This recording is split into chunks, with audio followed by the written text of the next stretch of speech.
أعوذ بالله من الشيطان الرجيم. بسم الله الرحمن الرحيم. لتجدن أشد الناس عداوة للذين آمنوا اليهود والذين أشركوا ولتجدن أقربهم مودة للذين آمنوا الذين قالوا إنا نصارى، ذلك بأن منهم قسيسين ورهبانا وأنهم لا يستكبرون. وإذا سمعوا ما أنزل إلى الرسول ترى أعينهم تفيض من الدمع مما عرفوا من الحق يقولون ربنا آمنا فاكتبنا مع الشاهدين. وما لنا لا نؤمن بالله وما جاءنا من الحق ونطمع أن يدخلنا ربنا مع القوم الصالحين. فأثابهم الله بما قالوا جنات تجري من تحتها الأنهار خالدين فيها، وذلك جزاء المحسنين. والذين كفروا وكذبوا بآياتنا أولئك أصحاب الجحيم. يا أيها الذين آمنوا لا تحرموا طيبات ما أحل الله لكم ولا تعتدوا إن الله لا يحب المعتدين. وكلوا مما رزقكم الله حلالا طيبا واتقوا الله الذي أنتم به مؤمنون. لا يؤاخذكم الله باللغو في أيمانكم ولكن يؤاخذكم بما عقدتم الأيمان، فكفارته إطعام 10 مساكين من أوسط ما تطعمون أهليكم أو كسوتهم أو تحرير رقبة، فمن لم يجد فصيام 3 أيام، ذلك كفارة أيمانكم إذا حلفتم، واحفظوا أيمانكم كذلك يبين الله لكم آياته لعلكم تشكرون. يا أيها الذين آمنوا إنما الخمر والميسر والأنصاب والأزلام رجس من عمل الشيطان فاجتنبوه لعلكم تفلحون. إنما يريد الشيطان أن يوقع بينكم العداوة والبغضاء في الخمر والميسر ويصدكم عن ذكر الله وعن الصلاة فهل أنتم منتهون. وأطيعوا الله وأطيعوا الرسول واحذروا، فإن توليتم فاعلموا أنما على رسولنا البلاغ المبين. ليس على الذين آمنوا وعملوا الصالحات جناح فيما طعموا إذا ما اتقوا وآمنوا وعملوا الصالحات ثم اتقوا وآمنوا ثم اتقوا وأحسنوا والله يحب المحسنين. يا أيها الذين آمنوا ليبلونكم الله بشيء من الصيد تناله أيديكم ورماحكم ليعلم الله من يخافه بالغيب، فمن اعتدى بعد ذلك فله عذاب أليم. يا أيها الذين آمنوا لا تقتلوا الصيد وأنتم حرم، ومن قتله منكم متعمدا فجزاء مثل ما قتل من النعم يحكم به ذوى عدل منكم هديا بالغ الكعبة أو كفارة طعام مساكين أو عدل ذلك صياما ليذوق وبال أمره. عفى الله عما سلف ومن عاد فينتقم الله منه والله عزيز ذو انتقام. أحل لكم صيد البحر وطعامه متاعا لكم وللسيارة، وحرم عليكم صيد البر ما دمتم حرما، واتقوا الله الذي إليه تحشرون. جعل الله الكعبة البيت الحرام قياما للناس والشهر الحرام والهدي والقلائد، ذلك لتعلموا أن الله يعلم ما في السماوات وما في الأرض وأن الله بكل شيء عليم. اعلموا أن الله شديد العقاب وأن الله غفور رحيم. ما على الرسول إلا البلاغ والله يعلم ما تبدون وما تكتمون قل لا يستوي الخبيث والطيب ولو أعجبك كثرة الخبيث فاتقوا الله يا أولي الألباب لعلكم تفلحون يا أيها الذين آمنوا لا تسألوا عن أشياء إن تبد لكم تسؤكم وإن تسألوا عنها حين ينزل القرآن تبد لكم عفى الله عنها والله غفور حليم قد سألها قوم من قبلكم ثم أصبحوا بها كافرين ما جعل الله من بحيرة ولا سائبة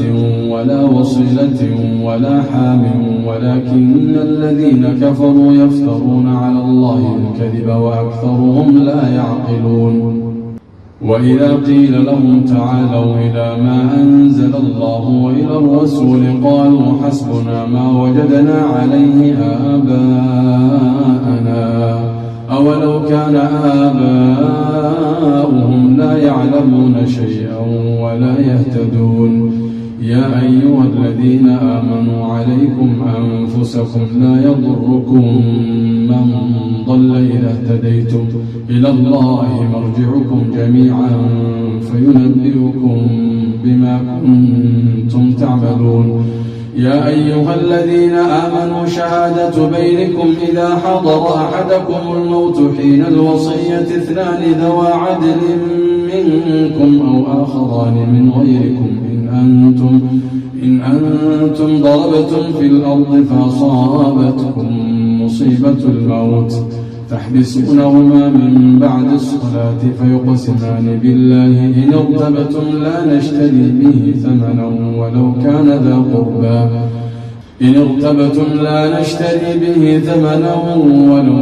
ذا قربى ولا نكتم شهادة الله إنا إذا لمن الآثمين فإن عثر على أنهما استحقا إثما فآخران يقومان مقامهما من الذين استحق عليهم الأوليان فيقسمان بالله لشهادتنا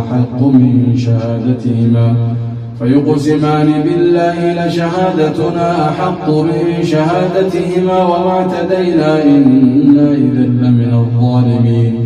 ذلك أدنى أن يأتوا بالشهادة على وجهها أو يخافوا أن ترد أيمانهم بعد أيمانهم واتقوا الله واسمعوا والله لا يهدي القوم الفاسقين يوم يجمع الله الرسل فيقول ماذا أجبتم قالوا لا علم لنا إنك أنت علام الغيوب إذ قال الله يا عيسى ابن مريم اذكر نعمتي عليك وعلى والدتك إذ أيدتك بروح القدس تكلم الناس في المهد وكهلا وإذ علمتك الكتاب والحكمة والتوراة والإنجيل وإذ تخلق من الطين كهيئة الطير بإذني فتنفخ فيها فتكون طيرا بإذني وتبرئ الأكمه والأبرص بإذني وإذ تخرج الموتى بإذني وإذ كففت بني إسرائيل عنك إذ جئتهم بالبينات فقال الذين كفروا منهم إن هذا إلا سحر مبين وإذ أوحيت إلى الحواريين أن آمنوا بي وبرسولي قالوا آمنا واشهد بأننا مسلمون إذ قال الحواريون يا عيسى ابن مريم هل يستطيع ربك أن ينزل علينا مائدة من السماء قال اتقوا الله إن كنتم مؤمنين قالوا نريد أن نأكل منها وتطمئن قلوبنا ونعلم أن قد صدقتنا ونكون عليها من الشاهدين قال عيسى ابن مريم اللهم ربنا أنزل علينا مائدة من السماء تكون لنا عيدا لأولنا وآخرنا وآية منك وارزقنا وأنت خير الرازقين. قال الله إني منزلها عليكم فمن يكفر بعد منكم فإني أعذبه عذابا لا أعذبه أحدا من العالمين. وإذ قال الله يا عيسى ابن مريم أأنت قلت للناس اتخذوني وأمي إلهين من دون الله قال سبحانك ما يكون لي أن أقول ما ليس لي بحق إن كنت قلته فقد علمته تعلم ما في نفسي ولا أعلم ما في نفسك إنك أنت علام الغيوب. ما قلت لهم إلا ما أمرتني به أن اعبدوا الله ربي وربكم وكنت عليهم شهيدا ما دمت فيهم فلما توفيتني كنت أنت الرقيب عليهم وأنت على كل شيء شهيد. إن تعذبهم فإنهم عبادك وإن تغفر لهم فإنك أنت العزيز الحكيم. إن تعذبهم فإنهم عبادك وإن تغفر لهم فإنك أنت العزيز الحكيم. قال الله هذا يوم ينفع الصادقين صدقهم لهم جنات تجري من تحتها الأنهار خالدين فيها أبدا رضي الله عنهم ورضوا عنه ذلك الفوز العظيم. لله ملك السماوات والأرض وما فيهن وهو على كل شيء قدير. بسم الله الرحمن الرحيم. الحمد لله الذي خلق السماوات والأرض وجعل الظلمات والنور ثم الذين كفروا بربهم يعدلون. هو الذي خلقكم من طين ثم قضى أجلا وأجل مسمى عنده ثم أنتم تمترون. وهو الله في السماوات وفي الأرض يعلم سركم وجهركم ويعلم ما تكسبون. وما تأتيهم من آية من آيات ربهم إلا كانوا عنها معرضين. فقد كذبوا بالحق لما جاءهم فسوف يأتيهم أنباء ما كانوا به يستهزئون. ألم يروا كم أهلكنا من قبلهم من قرن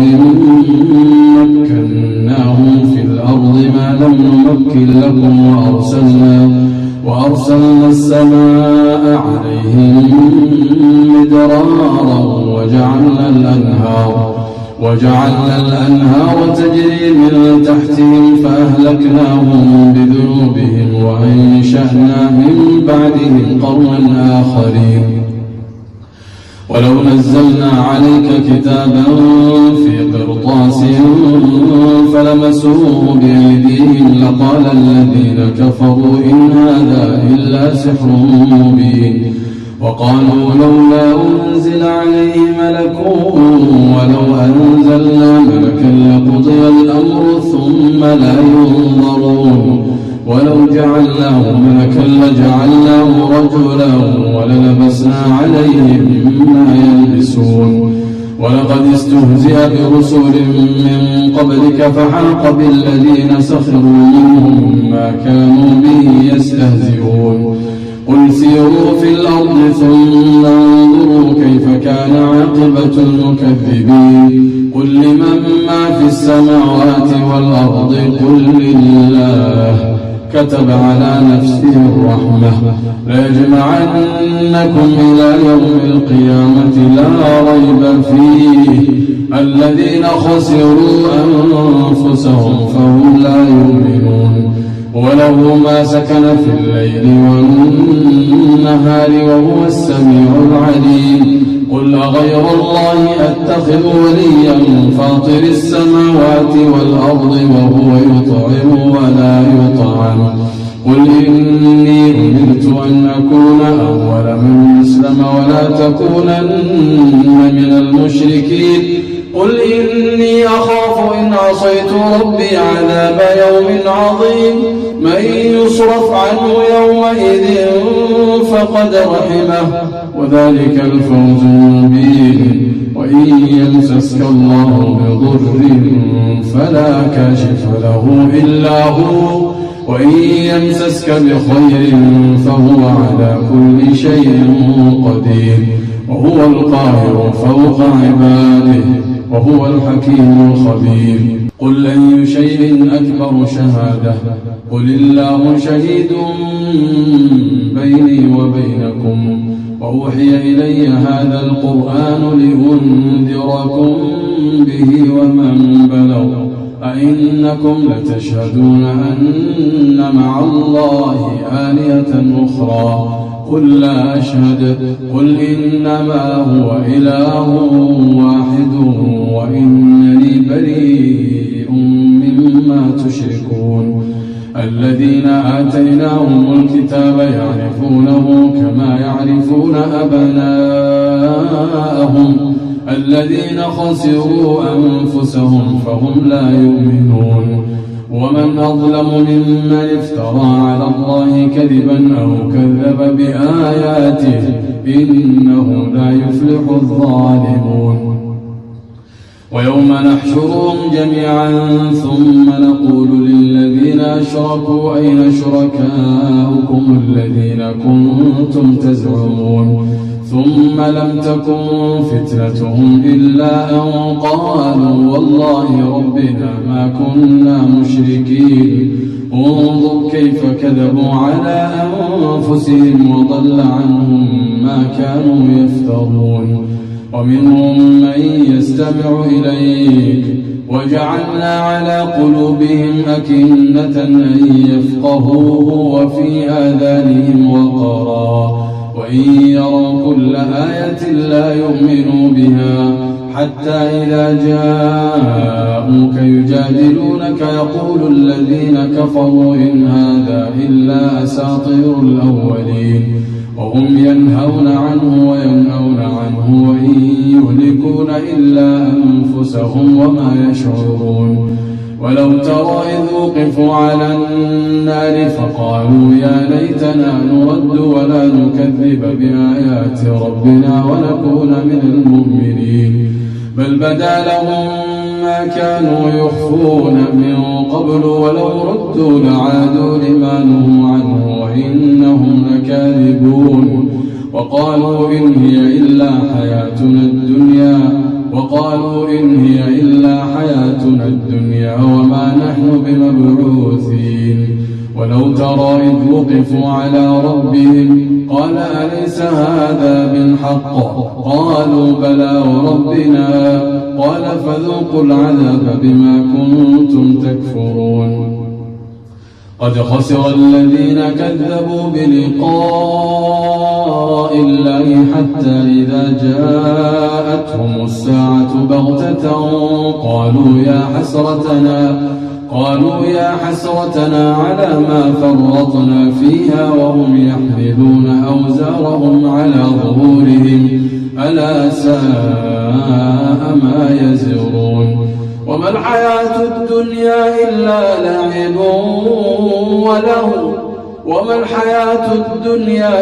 لعب وله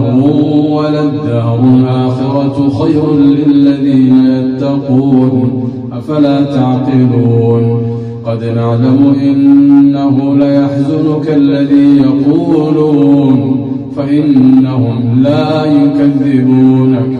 فإنهم لا يكذبونك ولكن الظالمين بآيات الله يجحدون ولقد كذبت رسل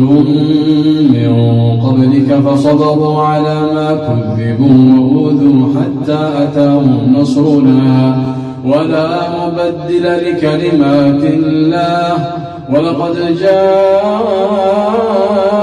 من نبأ المرسلين وإن كان كبر عليك إعراضهم فإن استطعت أن تبتغي نفقا في الأرض أو سلما في السماء فتأتيهم بآية ولو شاء الله لجمعهم على الهدى فلا تكونن من الجاهلين إنما يستجيب الذين يسمعون والموتى يبعثهم الله ثم إليه يرجعون وقالوا لولا نزل عليه آية من ربه قل إن الله قادر على أن ينزل آية ولكن أكثرهم لا يعلمون وما من دابة في الأرض ولا طائر يطير بجناحيه إلا أمثالكم ما فرطنا في الكتاب من شيء ثم إلى ربهم يحشرون والذين كذبوا بآياتنا صم وبكم في الظلمات من يشاء الله يضلله ومن يشاء يجعله على صراط مستقيم قل أرأيتكم إن أتاكم عذاب الله أو أتتكم الساعة أغير الله تدعون إن كنتم صادقين بل إياه تدعون فيكشف ما تدعون إليه إن شاء وتنسون ما تشركون ولقد أرسلنا إلى أمم من قبلك فأخذناهم بالبأساء والضراء لعلهم يتضرعون فلولا إذ جاءهم بأسنا تضرعوا ولكن قست قلوبهم وزين لهم الشيطان ما كانوا يعملون فلما نسوا ما ذكروا به فتحنا عليهم أبواب كل شيء حتى إذا فرحوا بما أوتوا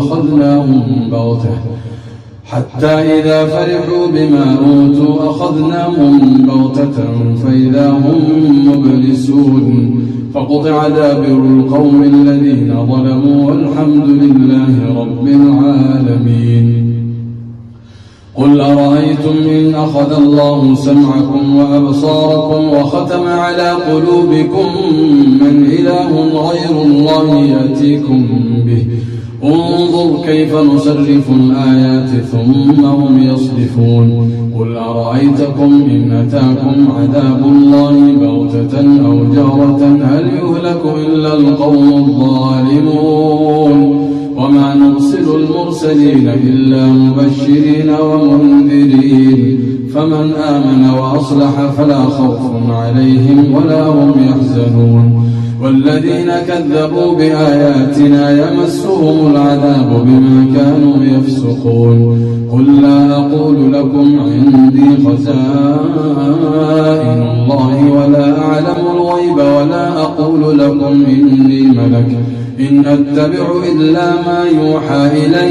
قل هل يستوي الأعمى والبصير أفلا تتفكرون وأنذر به الذين يخافون أن يحشروا إلى ربهم ليس لهم من دونه ولي ولا شفيع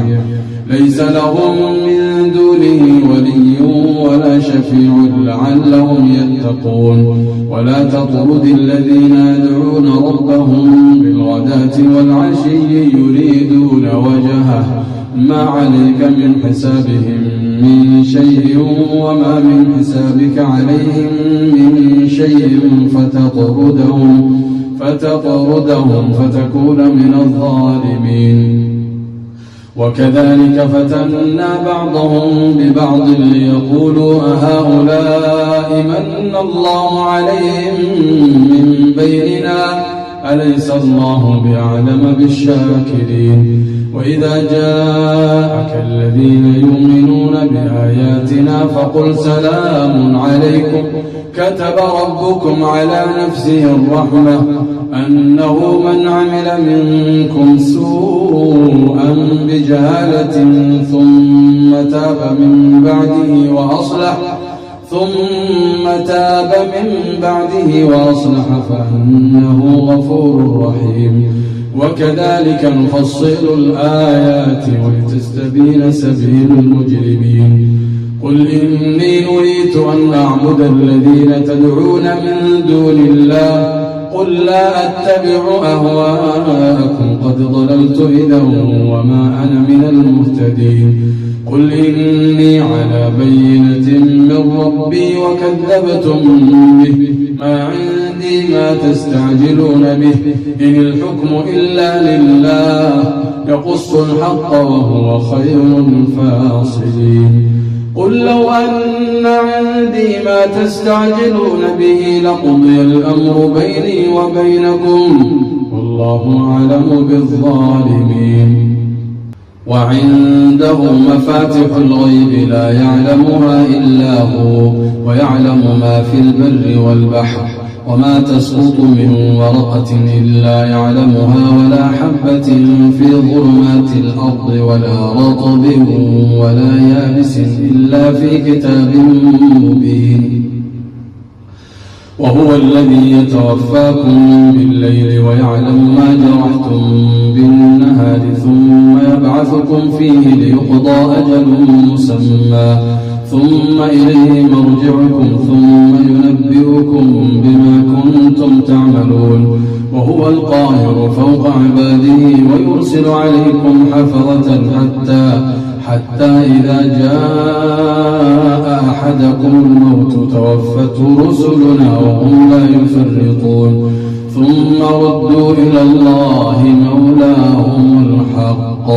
ألا له الحكم وهو أسرع الحاسبين قل من ينجيكم من ظلمات البر والبحر تدعونه تضرعا وخفية لئن أنجانا من هذه لنكونن من الشاكرين قل الله ينجيكم منها ومن كل كرب ثم أنتم تشركون قل هو القادر على أن يبعث عليكم عذابا من فوقكم أو من تحت أرجلكم أو يلبسكم شيعا ويذيق بعضكم بأس بعض انظر كيف نصرف الآيات لعلهم يفقهون وكذب به قومك وهو الحق قل لست عليكم بوكيل لكل نبأ مستقر وسوف تعلمون وإذا رأيت الذين يخوضون في آياتنا فأعرض عنهم حتى يخوضوا في حديث غيره وإما ينسينك الشيطان فلا تقعد بعد الذكرى مع القوم الظالمين وما على الذين يتقون من حسابهم من شيء ولكن ذكرى لعلهم يتقون وذر الذين اتخذوا دينهم لعبا ولهوا وغرتهم الحياة الدنيا وذكر به أن تبسل نفس بما كسبت ليس لها من دون الله ولي ولا شفيع وإن تعدل كل عدل لا يؤخذ منها أولئك الذين أبسلوا بما كسبوا لهم شراب من حميم وعذاب أليم بما كانوا يكفرون قل أندعو من دون الله ما لا ينفعنا ولا يضرنا ونرد على أعقابنا بعد إذ هدانا الله كالذي استهوته الشياطين في الأرض حيران له أصحاب يدعونه إلى الهدى ائتنا قل إن هدى الله هو الهدى وأمرنا لنسلم لرب العالمين وأن أقيموا الصلاة واتقوه وهو الذي إليه تحشرون وهو الذي خلق السماوات والأرض بالحق ويوم يقول كن فيكون قوله الحق وله الملك يوم ينفخ في الصور عالم الغيب والشهادة وهو الحكيم الخبير وإذ قال إبراهيم لأبيه آزر أتتخذ أصناما آلهة إني أراك وقومك في ضلال مبين وكذلك نري إبراهيم ملكوت السماوات والأرض وليكون من الموقنين فلما جن عليه الليل رأى كوكبا قال هذا ربي فلما أفل قال لا أحب الآفلين فلما رأى الشمس بازغة قال هذا ربي فلما أفل قال لئن لم يهدني ربي لأكونن من القوم الضالين فلما رأى الشمس بازغة قال هذا ربي هذا أكبر فلما أفلت قال يا قوم إني بريء مما تشركون إني وجهت وجهي للذي فطر السماوات والأرض حنيفا وما أنا من المشركين وحاجه قومه قال أتحاجوني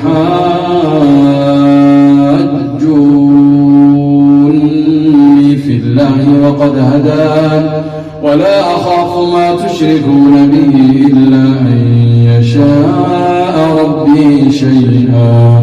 وسع ربي كل شيء علما أفلا تتذكرون وكيف أخاف ما أشركتم ولا تخافون أنكم أشركتم بالله ما لم ينزل به عليكم سلطانا فأي الفريقين أحق بالأمن إن كنتم تعلمون الذين آمنوا ولم يلبسوا إيمانهم بظلم أولئك لهم الأمن وهم مهتدون وتلك حجتنا آتيناها إبراهيم على قومه نرفع درجات من نشاء إن ربك حكيم عليم ووهبنا له إسحاق ويعقوب كلا هدينا ونوحا هدينا من قبل ومن ذريته داود وسليمان وأيوب ويوسف وموسى وهارون وكذلك نجزي المحسنين وزكريا ويحيى وعيسى وإلياس كل من الصالحين وإسماعيل واليسع ويونس ولوطا وكلا فضلنا على العالمين ومن آبائهم وذرياتهم وإخوانهم واجتبيناهم وهديناهم إلى صراط مستقيم ذلك هدى الله يهدي به من يشاء من عباده ولو أشركوا لحبط عنهم ما كانوا يعملون أولئك الذين آتيناهم الكتاب والحكم والنبوة فإن يكفر بها هؤلاء فقد وكلنا بها قوما ليسوا بها بكافرين أولئك الذين هدى الله فبهداه مقتده قل لا أسألكم عليه أجرا إن هو إلا ذكرى للعالمين وما قدروا الله حق قدره قالوا ما أنزل الله على بشر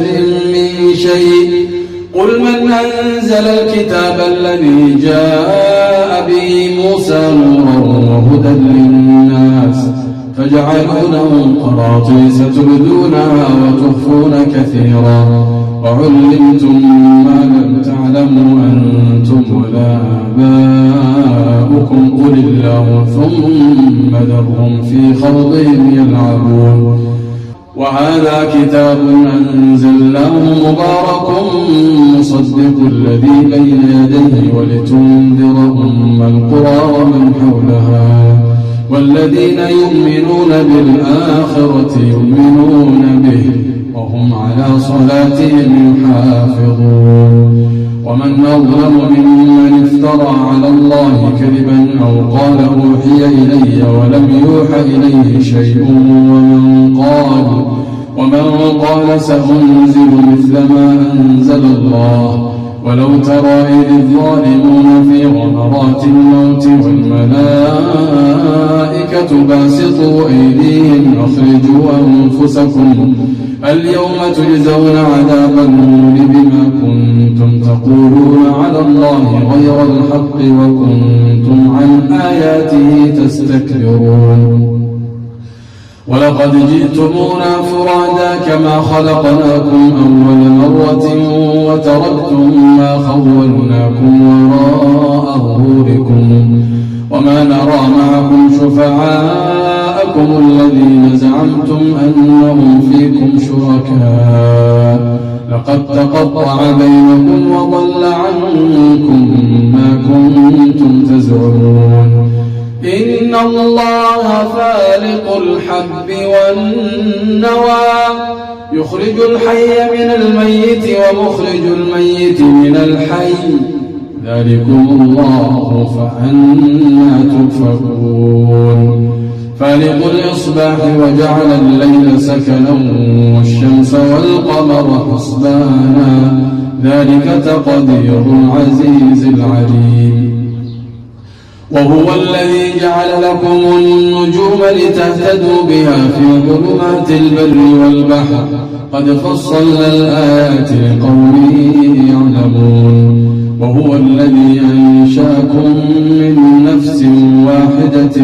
فمستقر ومستودع قد فصلنا الآيات لقوم يفقهون وهو الذي أنزل من السماء ماء فأخرجنا به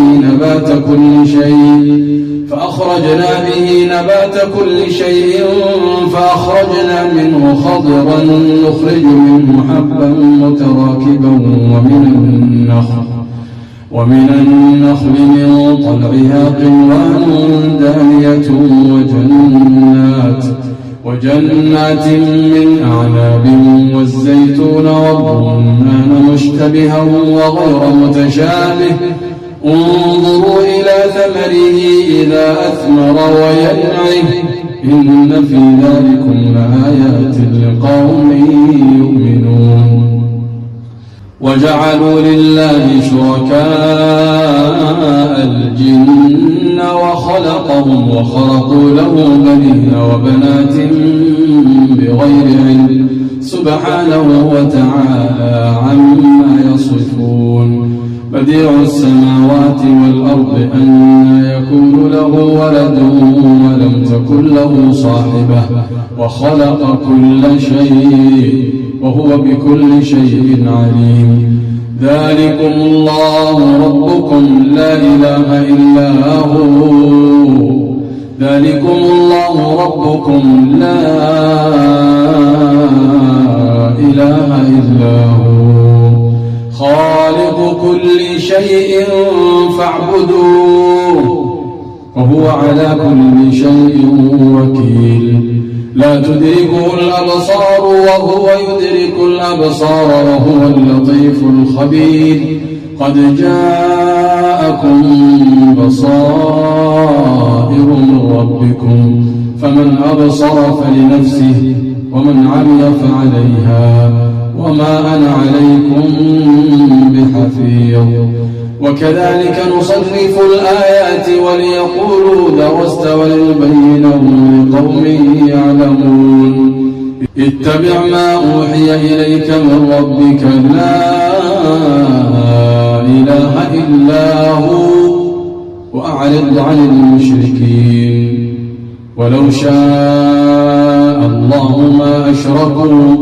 وما جعلناك عليهم حفيظا وما أنت عليهم بوكيل ولا تسبوا الذين يدعون من دون الله فيسبوا الله عدوا بغير علم كذلك زينا لكل أمة عملهم ثم إلى ربهم مرجعهم فينبئهم بما كانوا يعملون وأقسموا بالله جهد أيمانهم لئن جاءتهم آية ليؤمنن بها قل إنما الآيات عند الله وما يشعركم أنها إذا جاءت لا يؤمنون ونقلب أفئدتهم وأبصارهم كما لم يؤمنوا به أول مرة ونذرهم في طغيانهم يعمهون